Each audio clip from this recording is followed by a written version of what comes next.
Yeah, you can do a curated newsletter all day, but if you don't have links that go back to the site to hit the paywall, then you, you're really just giving away your personality, and we're not really Right. doing much on the revenue side. So, we also the newsletter data that we do track is click throughs, right? How many clicks goes there to our sites? And so when the writer, reporter, whoever is writing the newsletter, putting together the newsletter, we encourage many hyperlinks within their curated newsletter to lead them back to our sites.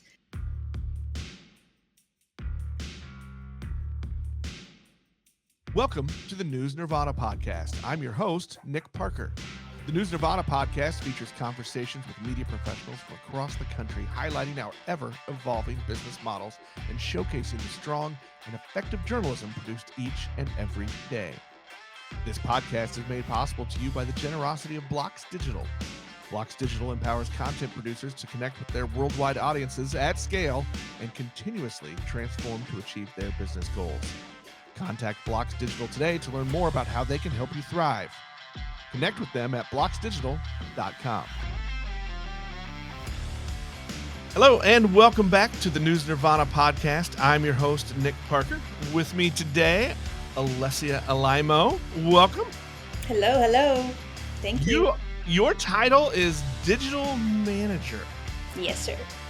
Tell me a little bit about what you're doing, because I feel like we can say digital manager a lot. But tell me about what you're doing for your news organization and where you really are focusing your attention. Yeah. So yeah, digital manager. I mean, it doesn't really describe all the things I do. I work. I've been with Wick Communications for the past 10 years, and started as a designer and kind of worked my way up to digital and working in the digital department. So I focus a lot on audience development, focus a lot on UX design, UI work, as well as some coding and front end designing for our sites and our apps. And I also have a team that handles our local O&O advertising for our sites. So plus, I do a lot of I work with a team with a lot of company-wide initiatives. So that has to do is a lot with revenue. So digital manager, yes, it's just a title, but there's definitely more than that. I'm shocked. I'm talking to someone in the news industry, and they handle a multitude of things. Mm, mm, yeah, That's not the norm. sure, sure. It'd be great to have just one focus, but then it becomes boring. I think it's kind of awesome being able to be involved in many avenues of the growth of a company. So, I agree with you on the it could become boring. I left the news industry for a few years once, and I absolutely hated only having, one or three focuses yeah, for yeah, my attention. It was boring. yeah, The first time I was given a project that was supposed to take, like, 8, 12 months, I didn't know what to do yeah, because, we're the news. We turn it around. exactly, exactly. You get it done, and the next day you go to something else. Yeah, and it doesn't make it easy when we do hire a staff member and then they start doing other things for like access. It's like, oh, I need access. Oh my, oh, so you're very unique. So you need access to this. You need access to this. So it's never like one thing. It's like you're in newsroom. This is what you have access to. No. Yeah.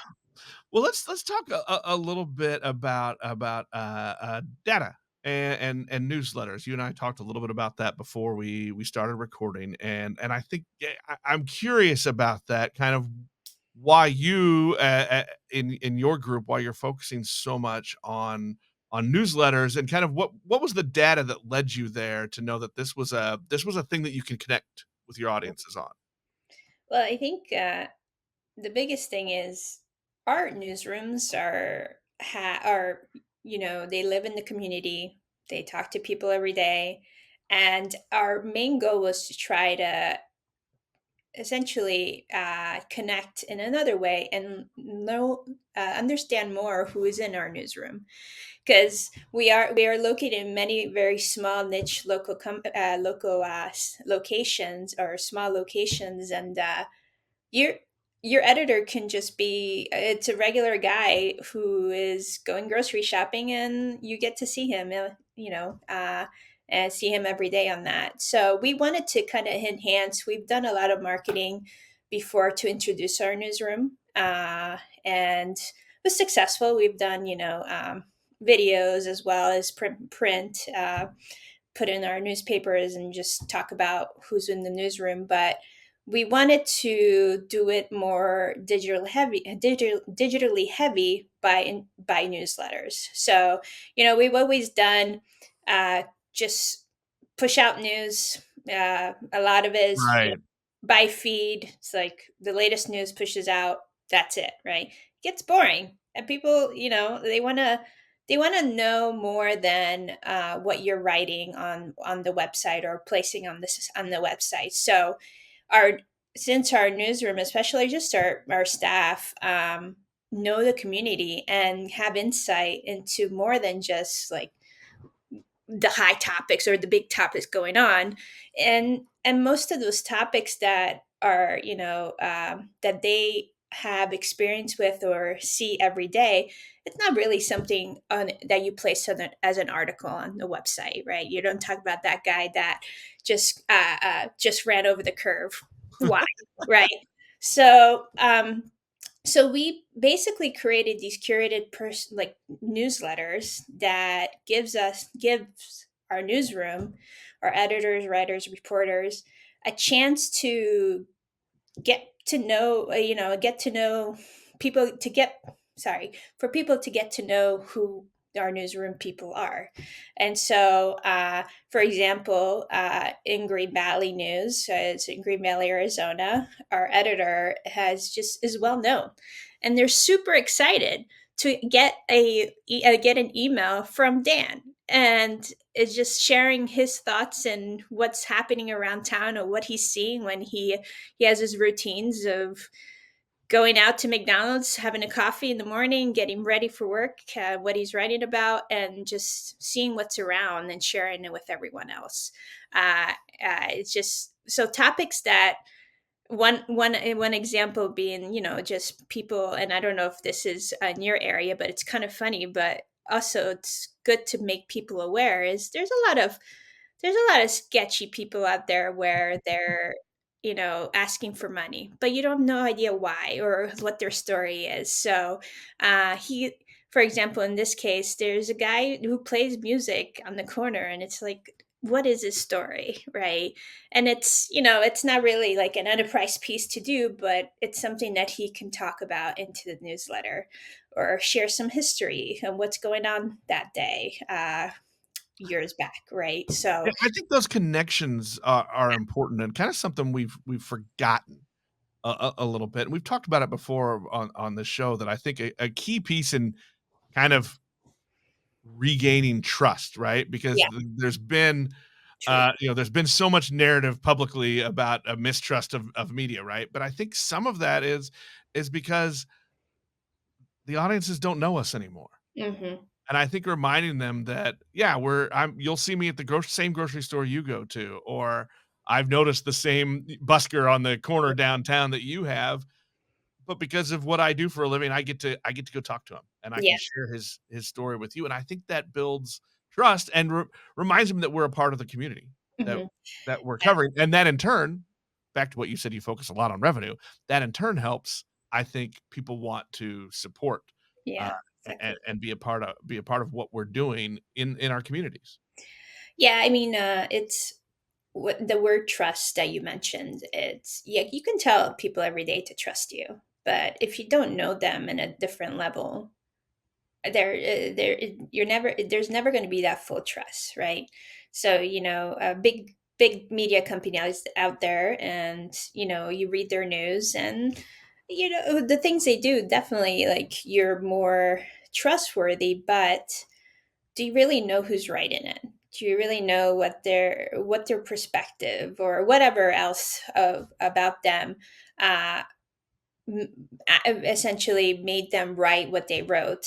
So our case, like, we kind of bring in this, like, hey, this person is your neighbor and is writing to inform you of something that you could be interested in or you should know about to for safety purposes or to yeah, mainly it's safety, or just educational outside what like I said, produce online, but more like, what do we do in the newsroom to gather this information for you, right? How long does it take? And it goes back, yeah, it does go back to revenue. I mean, one of the successes of our newsletters was, first, yes, to kind of get to know our newsroom, but second is we've seen great success in conversions of our newsroom, excuse me, newsletters, um, in gaining a new audience, a new subscriber base. And what we've seen, like a trend, is about 3 months after they sign up for the newsletter is when we see a gain in their subscriptions.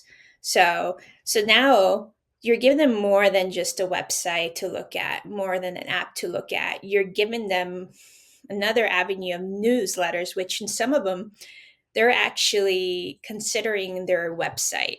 So Right. the website online is no longer. It's like, I in my email, I'm not receiving your newsletter, or I'm not receiving the news. Sometimes when we get the customer support question, I'm like, okay, what does that mean? What does that mean? So yeah. How long did it take you guys, to kind of realize that was the connection that was being made? That, hey, if we keep sending these newsletters, we keep adding people, and you see that traffic come up. Yeah. So we've done a lot. We've done a lot of Facebook lead campaigns to kind of see what the interest level is to gain an email or to gain them as another reader of our newsletter. So I'm seeing huge amount of increase in that, and it's free, right? We don't charge for newsletters, Right. so people in general want to read news. They want to be able to be aware of what's going on in their community. So, and I understand that it can not be affordable for them, definitely. So, these newsletters are another way for them to gain that knowledge, essentially, of what's going on. So, by running, these like leads or any type of campaign to kind of gain that interest, and then just looking at our data and identifying, okay, these are the readers that came on at this period of time, and then seeing the trend. It's basically a trend, seeing a trend that they are actually subscribing and committing to us, to providing them for them. So that's kind of the magic, which is really really exciting. I think it Yeah. it it sounds like what you're onto, though, is the tone, of Mhm. delivery, because I think you're right. I Yeah. think it's not that people don't wanna consume the news, but I think the ease and informality of news Yes. being shared through social media and things shows us how they wanna get to it, and so I think your twist on the newsletters that aren't just straight, "Hey, here's a link and a blurb," Right. right? Right. But it's somebody from the newsroom talking to them in that Mhm. same almost informal tone that comes through social media, and that's a connection that they want. Right. And it's great now that we our newsrooms get emails often about, hey, can you add this to your newsletter as an awareness? Like, they're excited to be able to just be spotlighted in there. So but we have a lot of photographer readers, so we get a lot of photos and they want us to share. Why not?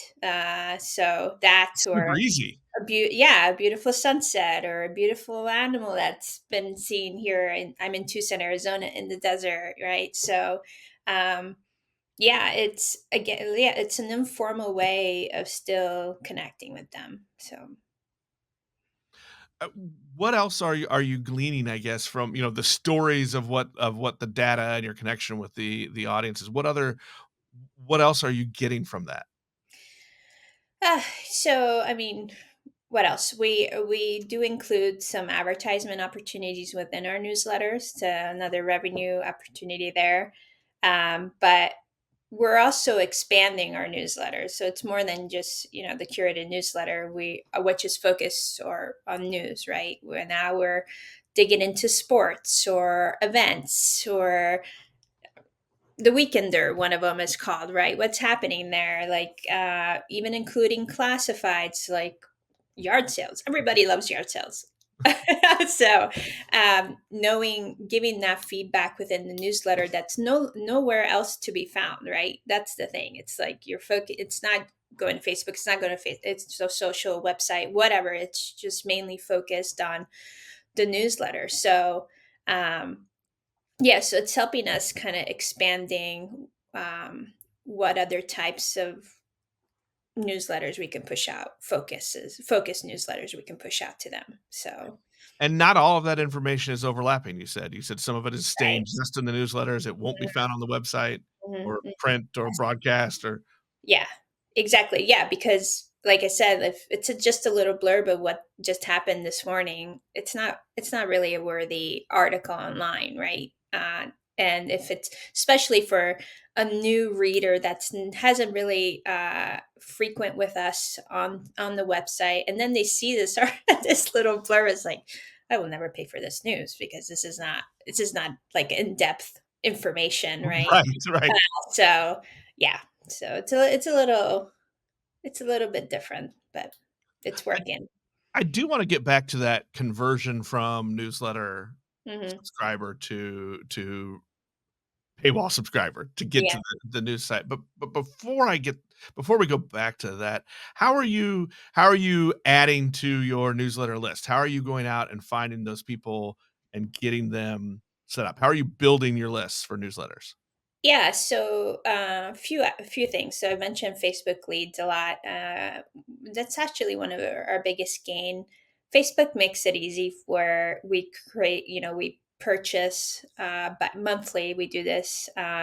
Purchase a widget essentially for signing up. We internally create an integration so they automatically gets added to our list of newsletters, but how Facebook makes it easy enough because you're logged in onto Facebook already, and when this sign up comes up, your email is already there. You just simply have to say yes, I want to, right?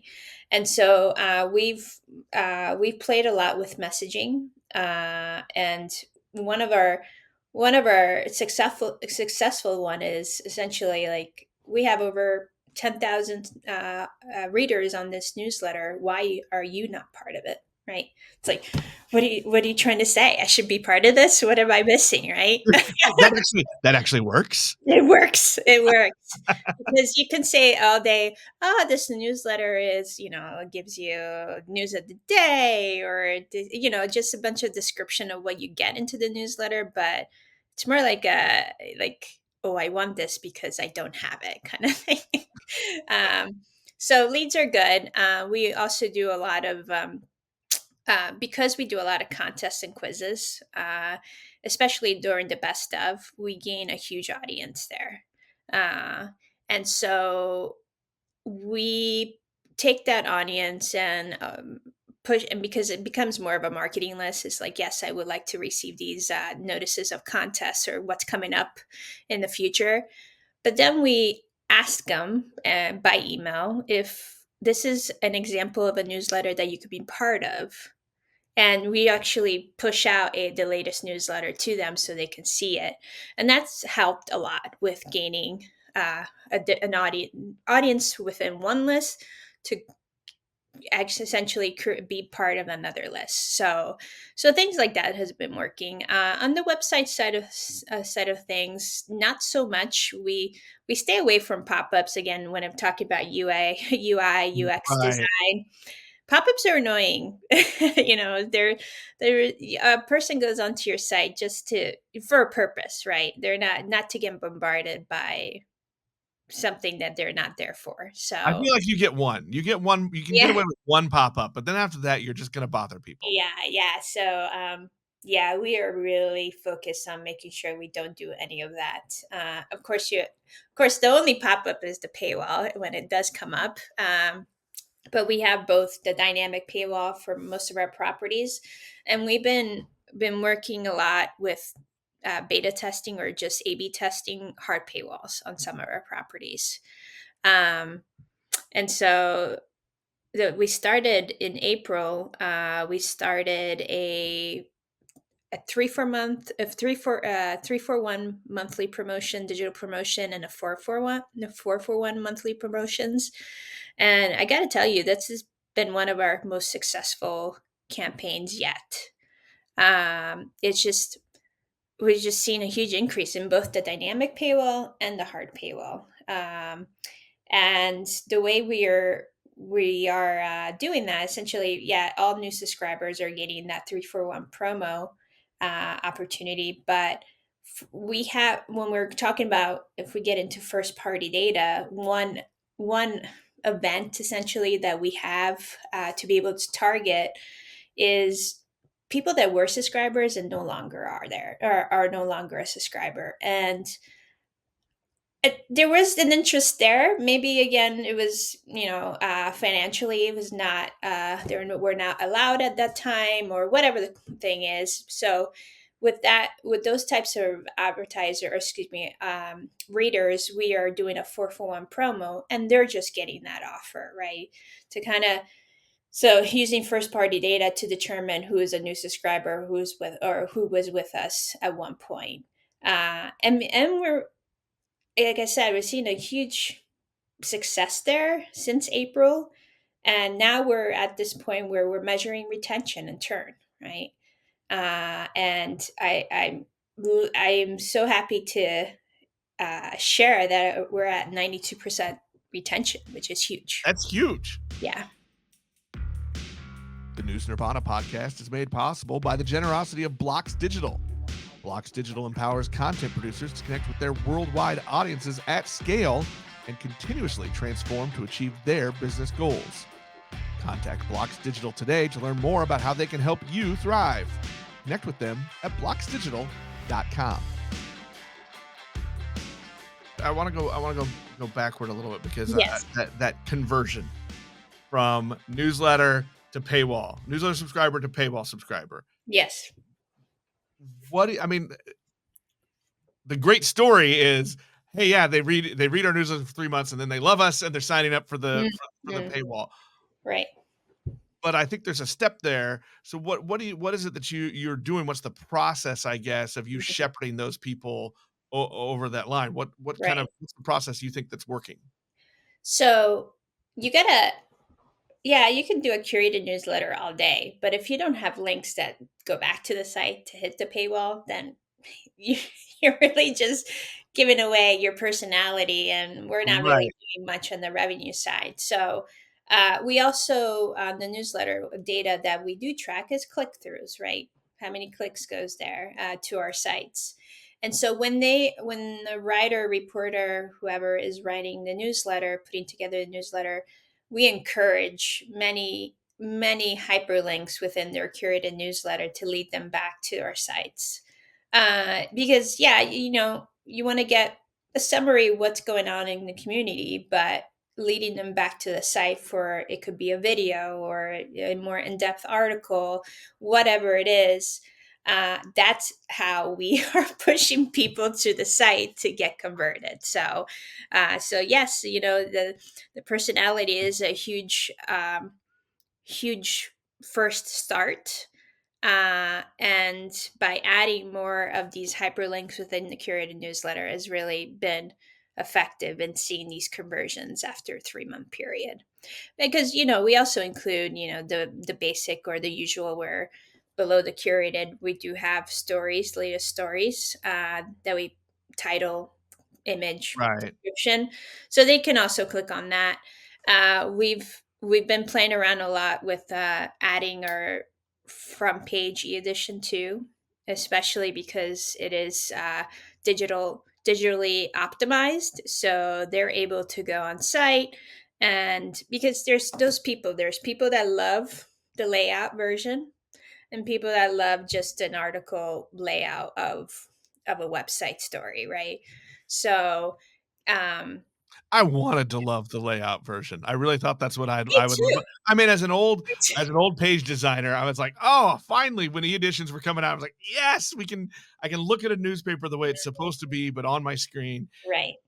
And I kinda get mad at myself that I think I'd rather go the other way. Well, this the great thing is on our sites our additions, if because we're definitely digital first. Our stories always go up online before we get them into print, depending on publication days. Right. And our e-editions, if the article lives on site and you're reading a layout, you can click on the preview or the story in the layout, and it takes you to the Yes. story on the website, right? So you're kind of adding both, essentially like preferences on what they want to see. So I'm with you. Like I love to be able to love the e-edition layout. But hey, it's growing on me. So. Well, and I love though that, like, there's still it gives me hope. There's still room for news design. Mhm, mhm. No, yeah, and I mean, I gotta brag. We have an amazing pagination manager, and her designs are fantastic. So our front pages and stuff. So we're kind of playing with more a modern look, kind of getting away from more traditional looking front Yeah. pages or news layouts, right? It's We could do, like, 4 boring, whole episodes on we could all just nerd out about right? news design and Right? Yeah, yeah. uh, well, it sounds like you're really playing to the FOMO of your Mhm, audience. I mean, mhm. with the, "Hey, we've got 10,000 people reading this, why aren't you 10,001?" Right. Or, "Hey, here's a bunch of links to the stuff on the site. You gotta subscribe to get there." Hmm. Yeah. And that seems to be working for you. It is working. Yeah. I mean, I think we can still definitely improve. There's always room to improve, especially around video. Just even exploring like editorial templated videos, right? So having photographers are spending a lot of time at events taking these beautiful photos. How can we present them in a different manner other than the traditional slideshow, right? So that could be something in the newsletter where even the photographer, and here's the thing, like in the newsroom we encourage that different people take on a day of the week to push out a newsletter to our audience, right? So if a photographer who is up for taking on the newsletter for that day, one of our opportunities, like they're taking all these amazing photos out there and they're very talented, but getting away from the traditional viewing of a slideshow is creating these editorial video templates where you can push them out socially on a website, ott, ctv, whatever we want to do, right? To be able to share to an audience that don't like to go to our website or click on an article and view, right? So yeah. Are you in all that, just because you mentioned all of the ways that you can push out these things and setting up these templates, are you seeing the same surge when you do video, when you put stuff out as a video, all those channels? Yeah, we just started what we call the News Talker, where we have 8 properties here in Arizona, and we have our 4 main editors get online once a month and start and talk and show off their personality and just have this informal conversation, kind of like similar to what we're doing right here.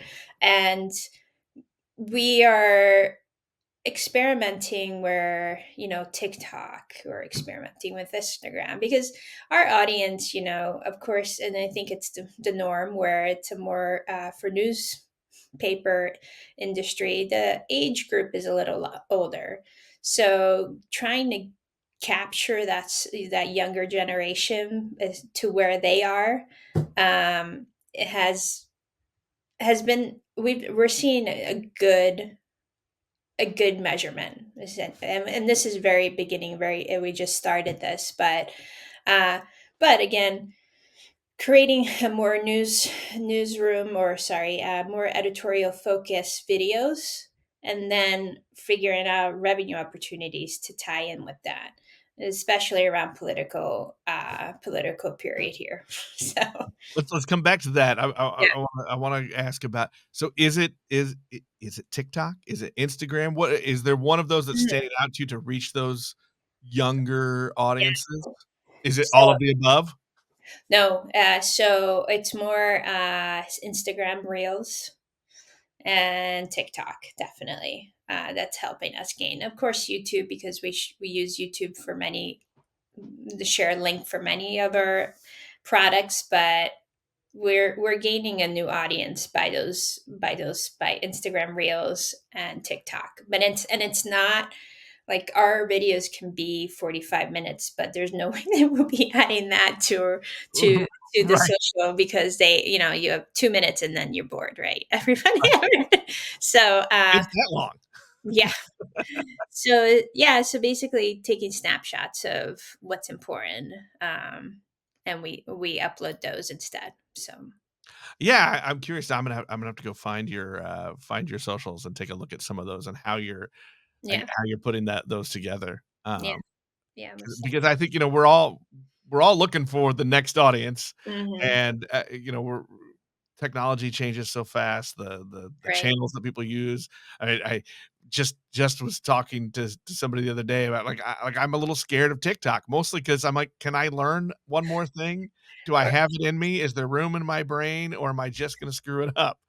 that Uh, yeah, that's funny you say that, because I'm afraid of TikTok too, especially because the audio just goes on, and it's like the videos with our audio, and it's just like I'm so used to just viewing videos silent. No, I'm mute. I don't need to right. hear the voice, right? And so TikTok scares me because that's not how it works. And it's funny because the first time I did get introduced to TikTok, it was at a conference, and I downloaded the app, I opened the app, and all of a sudden it goes on, and I'm just like, turn it off. Right, yeah, 'cause I feel like I've had my phone on silent for the last 8 Yeah. or 10 years, and Hmm. now all of a sudden, if I go there, I have to have volume. I don't know why. Yeah. Yeah. Yeah. Change is hard. Change is hard, but it's fascinating to me, like how we think, TikTok is for the younger generation, but it's so fascinating when seeing an older person just sitting there swiping away on TikTok. And I'm just like, man, they're more advanced than me right now on this platform. And they're doing or they do it's a habit of like, oh, I see a video, I'm going to click and share it without even thinking about it. Click and share, click and share. I'm like, But I think what we've learned is the younger generations are just the early adopters for whatever the new thing is, but mm-hmm, the olds, we're gonna follow mm-hmm, 'cause look, we've got the FOMO too. We wanna know yeah, where it's at, and I say I'm scared of TikTok, but look, I know me too. Like, I'm always curious about what the new toy is. me I too. I'm gonna go there. It's just I'm really more just scared of the work it's gonna take to add that to my add it to my workflow. Well, I love new things or new initiatives. So, especially like with this company, with Wick Communication, just we like a challenge. We will take on those initiatives and go for it. So, and hey, and if it doesn't work, it doesn't work.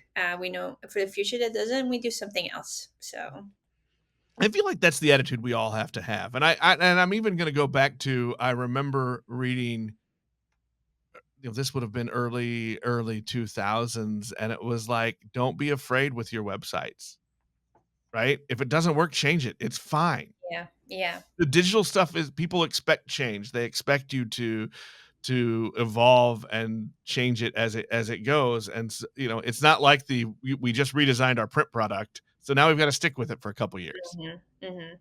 Yeah, But you do get the ones also there like to stick to their ways, and they're loud, but uh, but it's I okay. think, right, They will adapt. I So, think we've seen our successes. We've seen our growth when we're willing to embrace whatever the new thing is, when we're willing to move on and to make an adjustment. Yeah. Yeah. I think, and that's where, like, even word of mouth or around the community, where it's like, hey, did you see the latest on this? Or we have a product called Neighbor, Nabur. It's more of a community forum in some of our properties. And we've gained an audience just from word of mouth because people are going there to chat. So, um, yeah, it's FOMO, right? You Yeah. want to, you want to be part of it. So, Well, and I think that goes back to what you were originally talking about with your newsletters, is that's the editor who's now doing a newsletter, kind of informal connection. But look, most of our editors have been around that community for a while, right? And then, mhm, oh, hey, look, the old dude is now on TikTok too. right? I want to go see that. What's he doing? Right, exactly. I mean, and our newsletters have had a great open rate too. I mean, usually what a standard is about 20%. We're up to our 60% in That's most of that's the market. great. Yeah. And click rate, the average is about 4%. We're in the 7-8%. So that hugely helps with conversions. Your click So rate's at 70? no, 7, eight Oh, percent 7, 8. Oh I'm God, like, I wish. you guys are amazing. Oh God, I wish. No. You're the best ever. So it's funny because if when for some that would hear like a 78%, they're like, "Really? That's it?" to, to me, it's huge. So Yeah, well, and look, and I'm jealous of your 60. I thought I was doing awesome at about, I bounced between 50 and 55% on my open nice, rate, and really I nice. felt great about it. And now you're at 60. And I got work to do. I got to catch up. And it's also a competition within our company, right? We share that data with our papers, like, oh, this site is gaining a little bit more percentage. I guess I gotta go in there and try to gain that back or try to be the top person. Look, So we see a sometimes lot of that, competition and is which is good. exciting. It's exciting to hear that. So Well, let's and I want to be aware of your time and not take too much of your busy day, but I do want to get back to what you hinted at earlier, was you're also finding ways to convert this into revenue opportunities. mm. You're taking these newsletters, these and your digital pushes on socials, and you're finding ways to turn that into some revenue opportunities. So what are you seeing there, and where are those opportunities? Yeah, so we've been, the traditional ad units are still on our newsletter, but we want to mimic what the type of like a personality newsletter, and ask our advertisers to kind of follow that a little bit with native articles or sponsored articles, paid posts, whatever that is, and getting away from traditional square to more like, this is who we are, here's a title, let me talk about what's going on within the company. So and uh, it becomes native, it becomes native to the newsletter, right? So you're not right away, because the first thing you see, I mean, for advertisement, you see it on you see it on your screen and you just ignore it because you've seen so many of that type, same layout, same shape, whatever. Right. So we want to work towards, and we haven't we've done prototypes, we know we want to just now need to take the challenge and see how it works. But if we move to that direction, I think they'll have a more success rate than just a simple 300 by 250 ad, right? So so again, bringing out their personality and talking about the company and trusting them more than just simply say, come to our sale here on Saturday for 50% off, right? So um, that's kind of the direction we want to take our advertisement, especially within our newsletters. So Well, it sounds like it's the same approach. As you're going to help your business partners. You're yeah, going to help them meet the audience where they are, which is the same way thing you're trying to do with your curated newsletters, with your social posts, is really just changing the way we deliver the product right. to the way that they want to consume it. And the challenging part there is they would love to do that all day, but They don't Right. want to write it. No. They don't want to put it together, but they're the only source that know, right? So we are, taking more initiatives and using AI to kind of explore opportunities there. Uh, Also, increasing their search engine optimization CEO to kind of gain a bit more digital presence and adding to what they do. It's not if it's an auto dealer who sells news and used car all day. That's all they promote. But what happens if they also do oil changes or tire rotation? All these things, right? That somebody does not know and should know. So it kind of we help build a more detailed profile for these advertisers. So when we do AI generated paid post, it's able to grab that information, know that information to kind of have a bit more unique content essentially.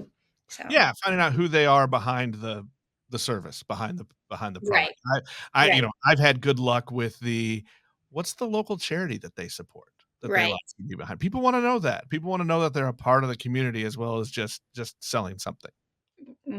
Exactly, exactly. I love it. I love it. Mhm. Well, Alessia, I wanna thank you for taking some time today and for sharing kind of what you guys are doing in your approach. I thought this was a good discussion, connecting with audience and building up our numbers. Yeah, I appreciate the time. So And I think we're gonna have to come back and we'll share other ideas. I'm curious how you're using AI. That's a whole other topic, yes, yes, it is. Yes, it is. But which also is both exciting and frightening at the same time. yeah, and we have dedicated a lot of time into creating guidelines and what how we use AI, because there's many things that are in within our staff that they're not all very techy and know the what Right. causes something right when you're using a product. So we do have specific guidelines to kind of help with that. So Well, that is definitely I'm gonna make that note. That's definitely something we should circle back around and maybe have you back on and yeah, we'll check in, see what you're doing. As we wrap up, I've got one last question for you. I'm gonna try to make this a new thing on the show. okay. In the last week or so, and this doesn't have to be related to the job, it can be something else. Just what's something awesome you've seen? Ooh, something else that I'm seeing. I was recently okay. So I was recently in Cottonwood, Arizona, which I hadn't, I've never been there, but I heard good things. Tiny little town, tiny little mining town. Right next to it is also Jerome, so it's about 45 minutes south of Sedona, Arizona.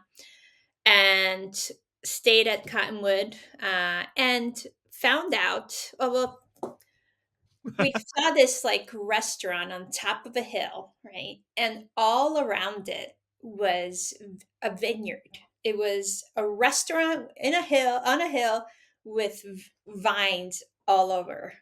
Like I've never seen that. It's usually like flat lands and Right. you're seeing it. And so this owner built this vineyard around this hill, restaurant on top. You got to hike to get to the restaurant, but that's okay. I Um, love it. I love it. the restaurant, vineyard, Italian, gelato, all the things. And yeah, it was very funny to know that it was him. So yeah, so Not what you would that was expect him to be doing. yeah, right. So that was fun and different in the last couple of weeks. So, Awesome. yeah, I I love it, and yeah, I love doing that question with people. It started I used to do it with my son when he was littler, when he came home from school, because no kid ever answers the question, "How was your day?" without saying, "Fine." right. Yeah, right. Yeah. It And gets it's just boring, right? So yeah, it's more but I think it's a good reminder for all of us to think about, look, let's once a day, let's do mhm. something awesome, see something awesome. I'm with you on that. It's a good way to live life. It's a So good way to live life, and I think it's a good way to engage with people to talk about it. mhm.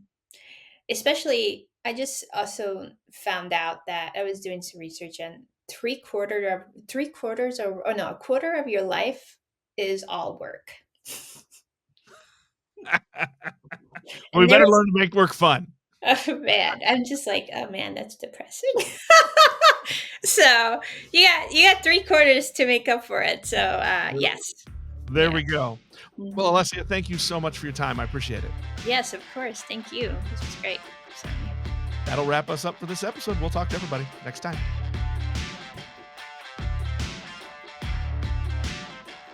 The News Nirvana podcast is available on Apple Podcasts, Google Podcasts, Spotify, or most any of your favorite podcast apps. The News Nirvana podcast is made possible by the generosity of Blocks Digital. Connect with them at blocksdigital.com.